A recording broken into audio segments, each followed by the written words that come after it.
आज Doubtnut app download करें। Doubtnut पर अपने सभी गणित, रसायन विज्ञान, भौतिक विज्ञान और जीव विज्ञान के डाउट्स का करो सफाया। बस प्रश्न की फोटो खींचो, एक ही प्रश्न को क्रॉप करो और तुरंत वीडियो सोल्यूशन पाओ। अभी डाउनलोड करें। नमस्कार दोस्तों, हमारा प्रश्न है यहाँ पर हाइड्रोजन परमाणु में न्यूनतम उत्तेजित विभव का मान क्या होगा। तो जैसे कि हमारे पास क्या है कि एक परमाणु है, परमाणु का ये नाभिक होगा और नाभिक के चारों ओर क्या होता है, इलेक्ट्रॉन चक्कर लगाता है। अब इलेक्ट्रॉन चक्कर कहाँ पे लगाएगा, इन कक्षाओं में चक्कर लगाएगा। तो जैसे कि हमारे पहली कक्षा में चक्कर लगा सकता है, तो ये कक्षा में चक्कर लगा रहा है। अगर देखो इसको उत्तेजित करना है, मुझे इस इलेक्ट्रॉन को उत्तेजित करना है, तो यह पहली कक्षा है, ये हमारी दूसरी कक्षा होगी, ये हमारी तीसरी कक्षा होगी। तो मैं क्या कर सकता हूँ, पहली कक्षा में उत्तेजित कर सकता हूँ। मैं इतनी ऊर्जा दे देता हूँ कि पहली कक्षा में उत्तेजित हो जाए। ठीक है, जैसे कि पहली कक्षा से दूसरी कक्षा में चले जाए। या फिर मैं कर सकता हूँ इसको पहली कक्षा से तीसरी कक्षा में भेज सकता हूँ, पहली कक्षा से किसी भी कक्षा में भेज सकता हूँ, अनंत तक। ठीक है, तो उस समय देखो हमारी पहली कक्षा की जो ऊर्जा है वो कितनी है, ई एनवीं कक्षा की ऊर्जा अगर बात करता हूँ तो -13.6/n²। ये हाइड्रोजन परमाणु के लिए होते हैं इलेक्ट्रॉन वोल्ट में। तो पहली कक्षा की ऊर्जा E1 बराबर हमारी कितनी आती है, -13.6 इलेक्ट्रॉन वोल्ट। ठीक है, E2 बराबर कितनी आती है, -13.6/n²। यहाँ पर n का मान 2 रखूंगा तो 2 का स्क्वायर, और ये कितनी हो जाएगी, 3.4 इलेक्ट्रॉन वोल्ट, वो भी ऋणात्मक में।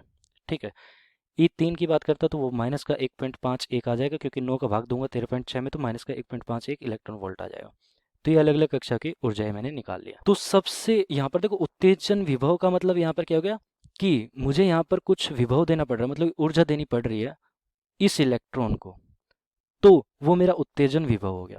ठीक है, तो जो ऊर्जा की आवश्यकता होगी प्रति इलेक्ट्रॉन को, वो हमारा यहाँ पर उत्तेजन विभव हो गया। उसके लिए मुझे सबसे कम ऊर्जा कब देनी पड़ेगी, जब देखो अगर मुझे पहली कक्षा से दूसरी कक्षा में भेजना है तो उस समय मुझे मान लिया कि ΔE1 ऊर्जा देनी पड़ रही है। ये मेरा उत्तेजन विभव है। ठीक है, उत्तेजन विभव, एकांक इलेक्ट्रॉन की जो ऊर्जा है वो हमारी उत्तेजन विभव हो जाएगी। ठीक है, ऐसे ही अगर मैं दूसरी कक्षा में भेजना चाहता हूँ तो उस समय ΔE2/E हो जाएगा। ऐसे ही मैं किसी भी कक्षा में भेजना चाहता हूँ तो EN/E हो जाएगा। तो सबसे कम उत्तेजन विभव कब आएगा, जब मेरे ये वाला दूसरी कक्षा में भेजूंगा, क्योंकि तीसरी कक्षा में ऊर्जा अंतर और ज्यादा हो जाता है। ठीक है, तो मैं निकाल लेता हूँ यहाँ पर कि कितनी यहाँ पर मुझे ऊर्जा की आवश्यकता होगी। जब दूसरी कक्षा में भेजूंगा, मेरा पहली कक्षा से n बराबर पहली कक्षा से और दूसरी कक्षा में जाएगा, तब मेरा निम्नतम उत्तेजन विभव होगा। ठीक है, ये तो मैंने ज्ञात कर लिया, निम्नतम विभव की आवश्यकता होगी उत्तेजन विभव की। ठीक है, तो पहली कक्षा में मेरी ऊर्जा कितनी है, यहाँ पर पहली कक्षा से दूसरी ऊर्जा की बात करूं तो यहाँ पर जो ΔE1 है, मतलब कि पहली कक्षा और दूसरी कक्षा की ऊर्जा का अंतर कितना है, -3.4, और यहाँ पर ऋणात्मक में -13.6 इलेक्ट्रॉन वोल्ट।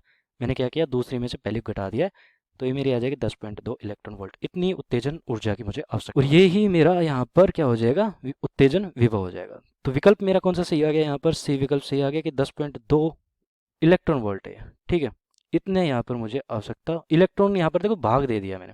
ठीक है, इलेक्ट्रॉन का यहाँ पर भाग दे दिया, उत्तेजन विभव पूछा हुआ है, तो ये V हो जाएगा, वोल्ट हो जाएगा। ठीक है, तो सी विकल्प हमारा यहाँ पर सही हो जाएगा। धन्यवाद।